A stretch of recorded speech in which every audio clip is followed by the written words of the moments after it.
गुरु प्यारी साध संगत जी, आप सभी को प्यार भरी राधा स्वामी जी। संगत जी, जैसा कि आप सभी लोग जानते हैं कि आषाढ़ मास का हमारे सनातन धर्म में बहुत ही बड़ा और विशेष महत्व बताया गया है। इसी पावन महीने में एक ऐसा दिव्य और दुर्लभ संयोग बन रहा है, जिसका इंतजार हम सभी पूरे साल करते हैं। आज 30 जून 2026 यानी मंगलवार के दिन आषाढ़ मास की कृष्ण पक्ष प्रतिपदा तिथि आ रही है। आषाढ़ मास की प्रतिपदा तिथि जब मंगलवार के दिन पड़ती है, तो यह पूरे साल की सबसे बड़ी और फलदायी तिथियों में से एक बन जाती है।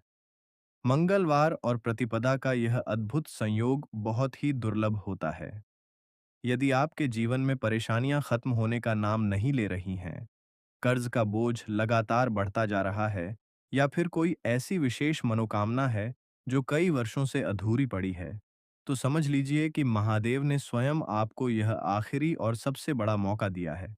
पूरे साल भले ही आपने कोई व्रत या उपाय न किया हो, लेकिन यदि आप इस आषाढ़ मास की मंगलवार प्रतिपदा तिथि के दिन शास्त्रों द्वारा बताए गए इन चमत्कारी उपायों को कर लेते हैं, तो आपको वह फल मिलेगा जिसकी आपने कभी कल्पना भी नहीं की होगी।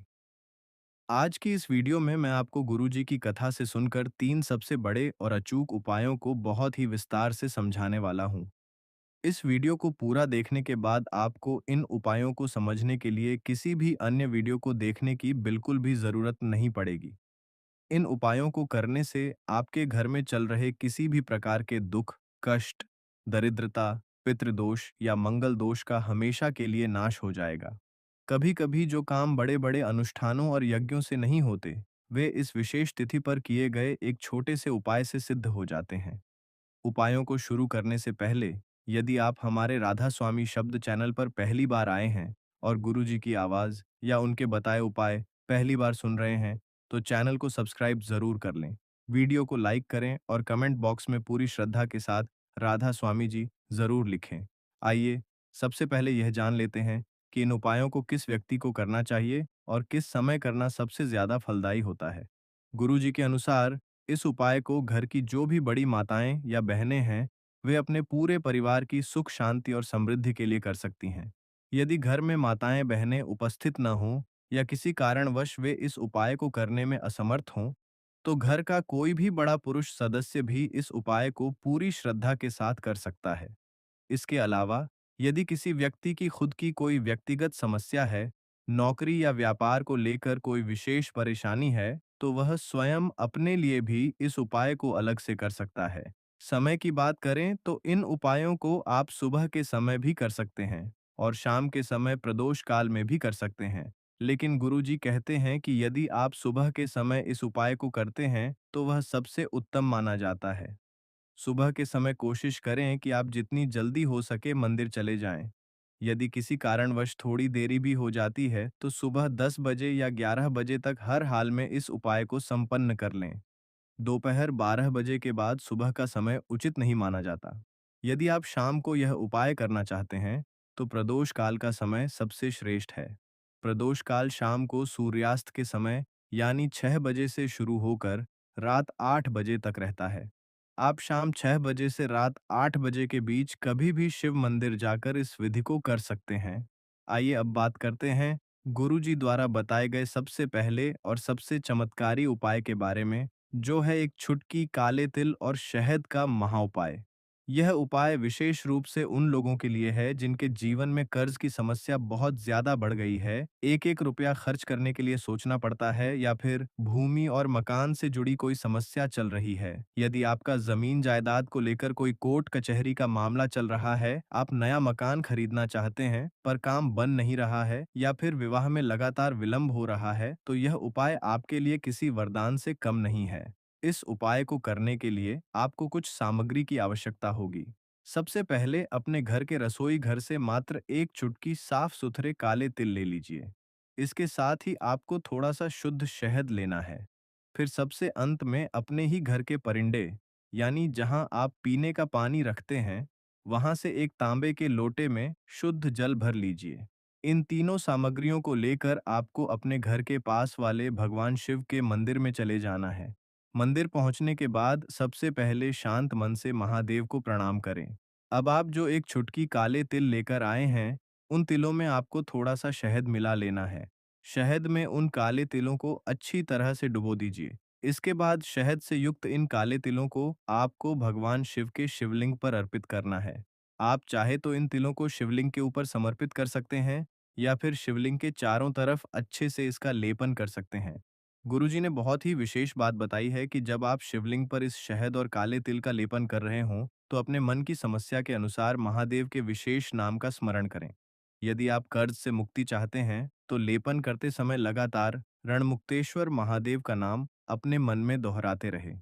यदि आपकी समस्या विवाह से जुड़ी है, नौकरी या जमीन जायदाद से जुड़ी है, तो आपको मंगलेश्वर महादेव का स्मरण करना है। लेपन का कार्य पूरा होने के बाद आप जो तांबे के पात्र में अपने घर से शुद्ध जल लेकर आए हैं, उसे बहुत ही धीमी धार से शिवलिंग के ठीक ऊपर अर्पित करना शुरू करें।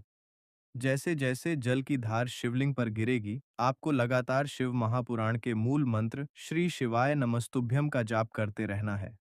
गुरुजी कहते हैं कि आषाढ़ मास की इस मंगलवार प्रतिपदा तिथि पर किया गया यह उपाय इतना शक्तिशाली है कि अगले 2 से 3 महीने के भीतर ही महादेव की कृपा से आपके कर्ज के रास्ते खत्म होने लगेंगे और जमीन या विवाह से जुड़ी रुकावटें हमेशा के लिए दूर हो जाएंगी। अब बात करते हैं गुरुजी द्वारा बताए गए दूसरे विशेष और चमत्कारी उपाय के बारे में, जो आपके जीवन में सफलता के द्वार खोल देगा। बहुत से ऐसे लोग होते हैं जो नौकरी पाने के लिए या प्रतियोगी परीक्षाओं के लिए सालों साल मेहनत करते हैं, लेकिन बार बार प्रयास करने के बाद भी उन्हें सफलता नहीं मिल पाती। व्यापार ठप पड़ा रहता है और धन की आवक बिल्कुल बंद हो जाती है। यदि आपके साथ भी ऐसा हो रहा है कि मेहनत पूरी करने के बाद भी भाग्य साथ नहीं दे रहा, तो मंगलवार प्रतिपदा तिथि के दिन शहद और बेल पत्र का यह उपाय आपको अवश्य करना चाहिए। इस उपाय के लिए आपको सबसे पहले एक बहुत ही सुंदर और प्यारी सी बेलपत्र लेनी है। ध्यान रखें कि बेलपत्र कहीं से भी फटी हुई, कटी हुई या खंडित नहीं होनी चाहिए और न ही उस पर कोई छेद होना चाहिए। यदि आपको नई बेलपत्र नहीं मिल पाती है, तो आप शिव मंदिर जाकर शिवलिंग पर चढ़ी हुई बेलपत्र को शुद्ध जल से धोकर दोबारा उपयोग में ले सकते हैं। इसके साथ ही आपको थोड़ा सा शहद लेना है और एक तांबे के पात्र में अपने घर का शुद्ध जल भर लेना है। इन सामग्रियों को लेकर शिव मंदिर जाएं। मंदिर पहुंचने के बाद बेलपत्र की जो सबसे बड़ी वाली बीच की पत्ती होती है, उसकी जो चिकनी साइड होती है, उस पूरी पत्ती पर आपको अपने सीधे हाथ की अनामिका उंगली से अच्छे से शहद का लेपन कर देना है। पूरी पत्ती पर शहद लगाने के बाद इस बेलपत्र को अपने सीधे हाथ की हथेली पर रखें। अब अपनी आंखें बंद करके महादेव से अपने उस कार्य की सफलता के लिए प्रार्थना करें जो लंबे समय से अटका हुआ है। अपनी नौकरी, व्यापार या धन की समस्या को महादेव के सामने कहें। प्रार्थना पूरी होने के बाद इस बेलपत्र को शिवलिंग पर अर्पित कर दें। अर्पित करते समय इस बात का विशेष ध्यान रखें कि बेलपत्र की जिस साइड पर आपने शहद लगाया है, वह हिस्सा शिवलिंग को स्पर्श करना चाहिए और बेलपत्र की डंडी का मुख जलाधारी की ओर होना चाहिए। इसके बाद अपने लौटे का शुद्ध जल शिवलिंग पर बहुत ही धीरे धीरे श्री शिवाय नमस्तुभ्यम मंत्र का जाप करते हुए चढ़ाएं। जब आप जल चढ़ाएंगे तो वह जल शिवलिंग से होता हुआ जलाधारी के रास्ते नीचे की ओर बहकर आएगा। आपको उस बहते हुए जल में से थोड़ा सा जल अपने सीधे हाथ की हथेली में झेल लेना है, यानी रोक लेना है। इस पवित्र जल को भगवान का आशीर्वाद मानकर अपनी दोनों आंखों पर लगाएं और थोड़ा सा जल अपने ऊपर छिड़क लें। गुरुजी कहते हैं कि मंगलवार के दिन शहद वाली बेलपत्र चढ़ाने से महादेव बहुत जल्दी प्रसन्न होते हैं और व्यक्ति को उसके कर्मों का पूरा फल प्रदान करते हुए हर कार्य में सफलता दिलाते हैं। आइए अब जानते हैं गुरुजी द्वारा बताए गए तीसरे और अंतिम उपाय के बारे में, जो किसी भी विशेष और अचूक मनोकामना की पूर्ति के लिए किया जाता है। यदि आपकी कोई ऐसी इच्छा है जिसके लिए आपने बहुत सारे व्रत रख लिए, बहुत जगहों पर मन्नतें मांग लीं, लेकिन वह मनोकामना अभी भी अधूरी है, तो यह उपाय केवल आपके लिए है। इसके लिए आपको सिर्फ 2 सामग्रियों की जरूरत होगी। पहला है एक तांबे के लोटे में शुद्ध जल और दूसरी है एक अक्षत यानी बिना कटी फटी सुंदर बेलपत्र। इन दोनों चीजों को लेकर भगवान शिव के देवालय यानी मंदिर में प्रवेश करें। मंदिर में बैठकर सबसे पहले उस बेलपत्र को अपनी दाहिनी हथेली पर रखें और महादेव से कहें कि हे मेरे भोलेनाथ, हे मेरे महादेव, मेरी यह मनोकामना बहुत समय से अधूरी है। मैंने बहुत प्रयास किए, पर यह कार्य सिद्ध नहीं हो रहा है। अब मुझे केवल आपका ही सहारा है। इस प्रकार पूरी निष्ठा और अटूट विश्वास के साथ अपनी बात महादेव के चरणों में रख दें। इसके बाद उस बेलपत्र को शिवलिंग पर इस तरह समर्पित करें कि उसकी चिकनी सतह शिवलिंग से छुए और डंडी का हिस्सा जलाधारी की तरफ रहे। बेलपत्र चढ़ाने के बाद तांबे के लोटे से जल की एक पतली धार शिवलिंग पर बनाना शुरू करें।